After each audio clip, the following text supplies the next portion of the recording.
নমস্কার বন্ধুরা, আমি ডোনা রিগালিস লাইভ কিচেন চ্যানেল নিয়ে তোমাদের সামনে এসেছি। আজকে আমি তোমাদের জন্য মাছের ডিমের রসার রেসিপিটা নিয়ে এসেছি। আশা করি তোমাদের ভালো লাগবে আমার এই রেসিপি। যদি ভালো লাগে অবশ্যই লাইক, কমেন্ট, শেয়ার করো। আর যদি সব সময়ের জন্য বন্ধু করে নাও তাহলে কিন্তু চ্যানেলটাকে সাবস্ক্রাইব করে নিও। চলো রান্নাঘরে গিয়ে রেসিপিটাকে আমরা শুরু করে দিই। একটা কড়ার মধ্যে আমি 3 কাপের মতো জল নিয়ে নিয়েছি। জলটাকে এখন গরম হতে বসিয়ে দিলাম। জলের মধ্যে 1/4 চামচের মতো হলুদ গুঁড়ো আর 1 চামচের মতো নুন দিয়ে দিলাম। নুনের পরিমাণটা একটু বেশি দিতে হবে। এখন আমি জলটাকে ভালো করে গরম করে নেব। তারপরে অ্যাড করে দিচ্ছি মাছের ডিম। মাছের ডিমটাকে আমরা একটু সেদ্ধ করে নেব। 5 থেকে 7 মিনিট সময় নিয়ে সেদ্ধ করলেই কিন্তু হয়ে যাবে। এখন এটাকে আমরা চলো ঢাকা দিয়ে রাখি। 7-8 মিনিট পর ঢাকাটা খুলে দিলাম। দেখো মাছের ডিমটা বেশ সুন্দর টকবক করে ফুটছে। এখন গ্যাসের ফ্লেমটাকে একটু কমিয়ে দিলাম। আমরা পুরোপুরি সেদ্ধ করব না মাছের ডিমটাকে, আমরা 60 থেকে 70% কুক করে নেব। হাতা দিয়ে আমি একটু ভেঙে ভেঙে দিলাম যাতে গরম জলটা সমানভাবে ভেতরের দিকেও যাতে যেতে পারে। এখন আমরা আবার মিডিয়াম ফ্লেমে মাছের ডিমটাকে একটু কুক করে নিচ্ছি। মোটামুটি মাছের ডিমটা কুক করা কিন্তু হয়ে গেছে। এখন ছাঁকনির মধ্যে দিয়ে সমস্ত জল ঝরিয়ে নেব। ছাঁকনির মধ্যে রেখে দিয়েছিলাম, জল ঝরিয়ে নিয়েছি। এখন এর মধ্যে দিচ্ছি 2 চামচের মতো বেসন, 1/4 চামচের মতো হলুদ গুঁড়ো, 1/2 চামচের মতো নুন। দেখো একটা ডিমকে ফেটিয়ে নিয়েছি, তার মধ্যে 2টো পেঁয়াজ আর 4টে কাঁচা লঙ্কা দিয়েছি। এখন ডিমের ওই মিশ্রণটা দিয়ে দিলাম। সঙ্গে দিচ্ছি 1/4 চামচের মতো রসুন আর 1/4 চামচের মতো আদা। এখন সমস্ত উপকরণ দিয়ে মাছের ডিমটাকে আমরা ভালো করে মেখে নেব। ডিম দিলে কিন্তু মাছের ডিমের টেস্ট খুব ভালো হয়, সেজন্য অবশ্যই চেষ্টা করবে একটা কাঁচা ডিম দিতে। এখন আমরা মাছের ডিমটাকে খুব ভালো করে সব উপকরণ দিয়ে মেখে দিচ্ছি। খুব জল জল করে কিন্তু আমরা মাখবো না, মোটামুটি একটু শুকনো শুকনোই থাকবে। আর এইভাবে মেখে দিয়ে আমরা কিন্তু এই মাছের ডিমটাকে 10 থেকে 15 মিনিট এইভাবেই ছেড়ে দেব। তারপরে আমরা ডিমটাকে ভেজে নেব। দেখো খুব ভালো করে সমস্ত উপকরণ যাতে সব দিকে মিশে যায় সেই দিকে কিন্তু খেয়াল রাখতে হবে।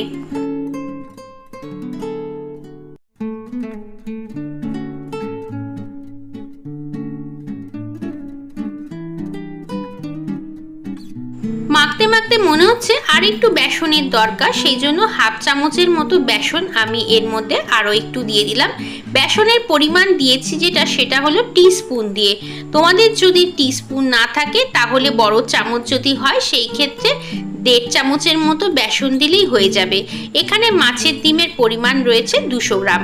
চলো এবার এটাকে রেখে দিই এইভাবেই রেস্টে। কড়াতে সর্ষের তেল দিয়ে দিয়েছি। এখন বড়াগুলোকে আমরা ভেজে নেব। মাছের ডিমের বড়া ভাজার জন্য সর্ষের তেল ব্যবহার করেছি, তোমরা চাইলে হোয়াইট অয়েল ব্যবহার করতেই পারো। বড়ার সাইজটা আমি খুব বেশি বড় করছি না, মিডিয়ামই রাখছি। তোমরা চাইলে এর থেকে বড়ও করতে পারো বা এর থেকে ছোট করতে পারো।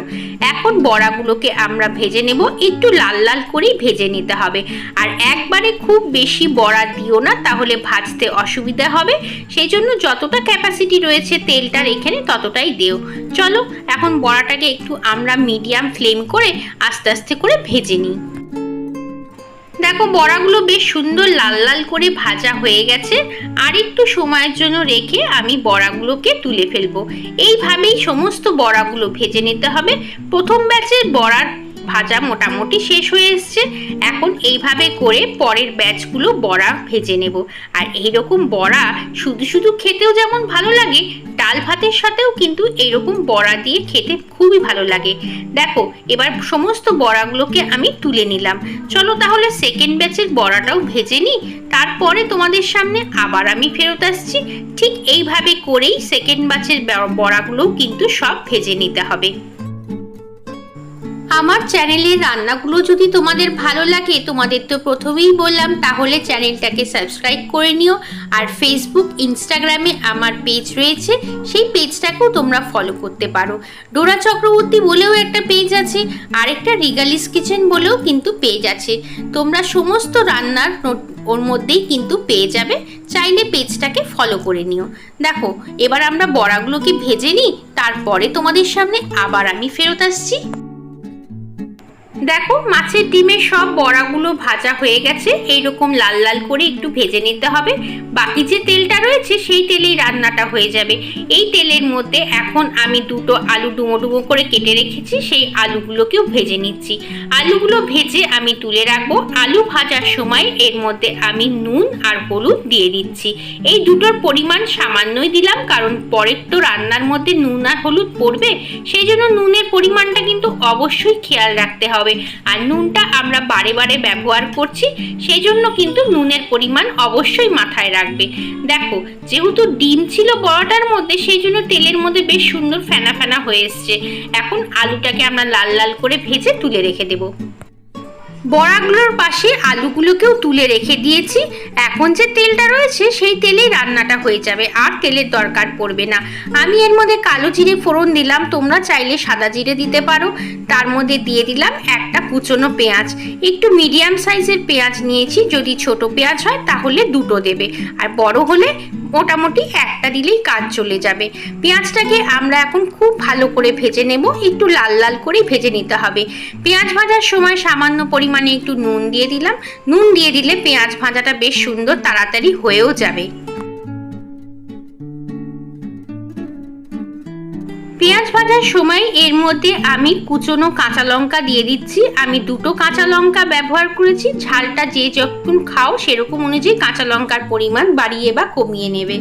ঝালের জন্য আমি লঙ্কা ব্যবহার করেছি, তোমরা চাইলে শুকনো লঙ্কার গুঁড়ো ব্যবহার করতে পারো। এর মধ্যে আমি আর শুকনো লঙ্কার গুঁড়ো ব্যবহার করব না, শুধুমাত্র কাশ্মীরি লঙ্কার গুঁড়ো ব্যবহার করব।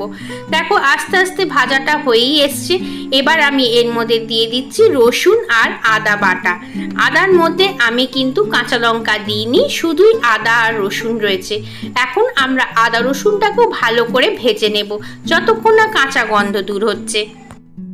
গ্রেভিটা যাতে ঠিক হয় সেই জন্য আমি একটা টমেটো বাটা ব্যবহার করছি। তোমরা চাইলে টমেটোটা কুচিয়েও দিতে পারো। আমি একটুখানি মিক্সিতে বেটে নিলাম, তাতে গ্রেভিটা বেশ ভালো হয়।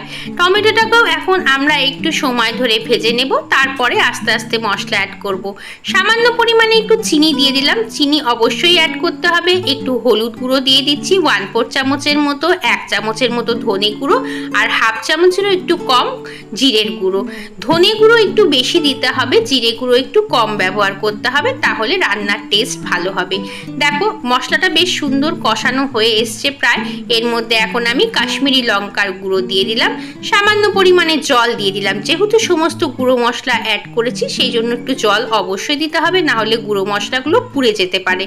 এখন খুব ভালো করে সময় নিয়ে কিন্তু কষাতে হবে। এই কষানোর সময় আমি ভেজে রাখা আলুগুলোকেও অ্যাড করে দিচ্ছি। আলুগুলোকে আমি শুধু ভেজে রেখেছিলাম, আলুগুলো কিন্তু সেদ্ধ হয়নি, সেই জন্য আলুগুলো এই সময় দিয়ে দিচ্ছি, যাতে মশলার রসটা আলুর মধ্যে ঢোকে আর তাড়াতাড়ি আলুটা সেদ্ধও হয়ে যায়।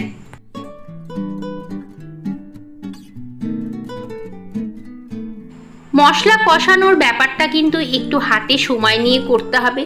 যত ভালো করে তোমরা মশলাটা কষাবে ততই ভালো কিন্তু রান্নার স্বাদ হবে।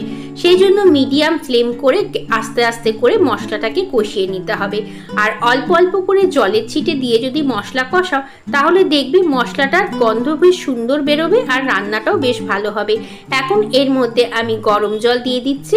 আমি 2 কাপের মতো ঝোলের জন্য গরম জল দিলাম। যে যে পরিমাণে ঝোল রাখতে পছন্দ করো সেই অনুযায়ী কিন্তু গরম জলের পরিমাণ বাড়িয়ে বা কমিয়ে নেবে। এখন আমরা এই ঝোলটাকে একটু ফুটতে দেব। যেহেতু গরম জল বেশি সময় কিন্তু ফোটার জন্য আমাদের লাগবে না। চলো আমরা এখন এটাকে একটু ঢাকা দিয়ে রাখি। 7-8 মিনিট পর ঢাকাটা খুলে দিলাম। দেখো ঝোলটা বেশ সুন্দর ফুটতে শুরু করে দিয়েছে আর খুব সুন্দর একটা গন্ধ বেরোচ্ছে। এই সময়ে আমি এর মধ্যে মাছের ডিমগুলো দিয়ে দিচ্ছি।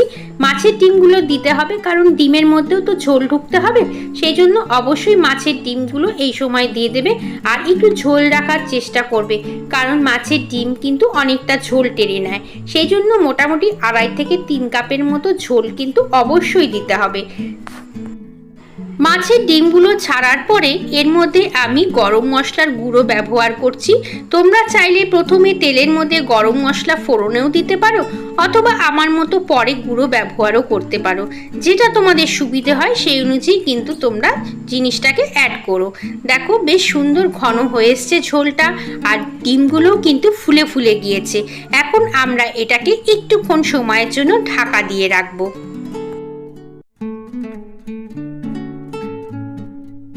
3-4 মিনিট পর ঢাকাটা খুলে দিলাম। দেখো বেশ সুন্দর একটা লোভনীয় হয়েছে এবং বেশ সুন্দর একটু ঝোলও রয়েছে। একটু ঝোল কিন্তু রাখতে হবে, কারণ মাছের ডিম পরে সব ঝোল টেনে নেবে। এর মধ্যে অল্প একটু ঘি দিয়ে দিলাম।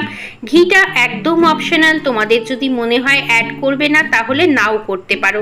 চলো এবার এটাকে আমরা গরম গরম পরিবেশন করে দিই। এই দেখো তৈরি হয়ে গেছে গরম গরম মাছের ডিমের রসা।